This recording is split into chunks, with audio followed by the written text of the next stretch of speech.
Purely in career terms, 2001 would look like a sunny year for Smash Mouth and its lead singer Steve Harwell. The band's hit song All Star was featured in 2 films that year, Shrek and Rat Race, with the latter even including Smash Mouth themselves in a brief cameo.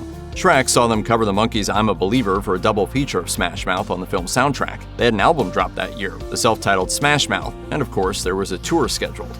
But that schedule and Harwell's personal life were horribly scrambled that July when Harwell's son Presley Scott died at just 6 months old. Harwell and his partner Michelle LaRocque welcomed Presley into the world on January 26th, but Presley's stomach hardened and he began crying when handled. Suspecting it was only an infection, Harwell left his son with LaRocque while he went out on tour. Smash Mouth was in Minot, North Dakota when LaRocque got a hold of Harwell. Without going into details, she told him he needed to hurry back to their home in Las Vegas. Harwell told his bandmates to continue the tour, with the next date set for Great Falls, Montana. That and the next few summer dates were never played. Presley, who had been diagnosed with acute lymphocytic leukemia, died July 28, 2001. According to the American Cancer Society, acute lymphocytic leukemia is a rare, rapidly progressing form of cancer that begins in a patient's blood marrow, affecting the early form of white blood cells called lymphocytes. Infected cells spread into the bloodstream and then onto other parts of the body, potentially affecting the central nervous system, liver, and lymph nodes, among other organs and systems. The majority of cases develop in children under the age of 5, and without rapid diagnosis and treatment, it can be fatal within months. Dr. Jennifer Mack commented on the disease to Boston Children's Hospital, saying, "When children are diagnosed, they often have low numbers of normal blood counts." Despite being more common in children, this form of leukemia is usually more fatal to adults. Presley Scott Harwell's case was unusual in both the age at which ALL affected him and how rapidly the disease spread.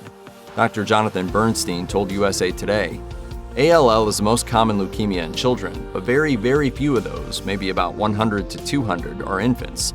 Onset during infancy usually points to a poor prognosis, but even by those standards, Presley declined rapidly. His cancerous white blood cell count reached as high as 400,000 before treatment. Harwell said doctors believed that they could save his son, but within hours of his reaching the hospital, Presley died.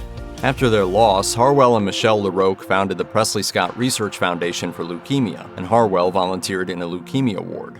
His work in establishing the foundation drew most of his energies in the immediate aftermath of Presley's death, though LaRocque expressed interest in running it. Unfortunately, the foundation was dissolved in 2008.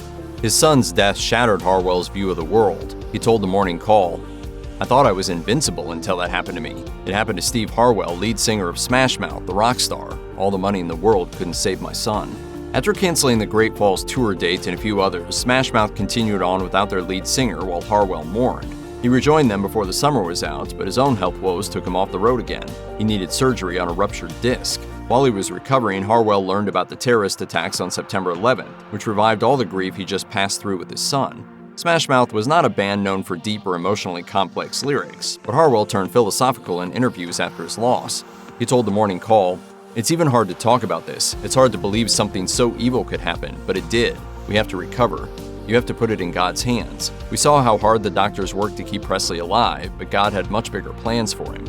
Presley Harwell's death was not directly expressed in his father's music, however, but Smash Mouth's next release was more upbeat and positive than ever, which Harwell said was an attempt to try and lift national spirits.